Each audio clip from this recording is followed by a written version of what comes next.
ഈ വീഡിയോ ഒന്ന് കണ്ടു നോക്കിക്കേ നിങ്ങൾ. തിരുവോരത്ത് താമസിക്കുന്ന ആ 3 മക്കള് മഴ നനയാണ് കേട്ടോ. അവര് നോക്കി നിൽക്കുകയാണ്, മറ്റുള്ളവരൊക്കെ കുട വാങ്ങിക്കുന്നതും ആ ഷോപ്പിലെ കുടകളും എല്ലാം. ഇവർക്കും ഇല്ലേ ആഗ്രഹങ്ങൾ ഒരുപാട് അല്ലേ? ഇതൊക്കെ കണ്ടിട്ട് നമ്മുടെ ദൈവപുത്രൻ സാക്ഷാൽ ഹുസൈൻ മൻസൂരി അവിടെ എത്തുകയാണ് കേട്ടോ, അവരെ സഹായിക്കാൻ വേണ്ടിയിട്ട്. പിന്നെ നടന്നതൊന്ന് കണ്ടു നോക്കിയേ.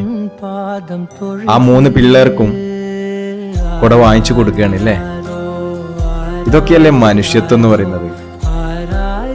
ഇങ്ങനെയുടെ വീഡിയോസ് കാണുമ്പോഴൊക്കെ ഞാൻ വിചാരിക്കും, ഇത്രയും പാവപ്പെട്ട മനുഷ്യരെ ഒരാൾക്ക് എങ്ങനെ ഒറ്റയ്ക്ക് സഹായിക്കാൻ പറ്റുന്നു.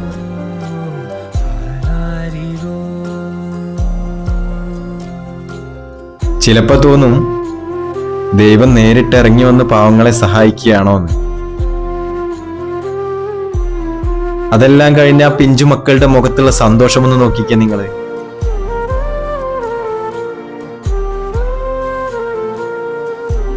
എന്ത് മനോഹരമായ കാഴ്ചയാണല്ലേ?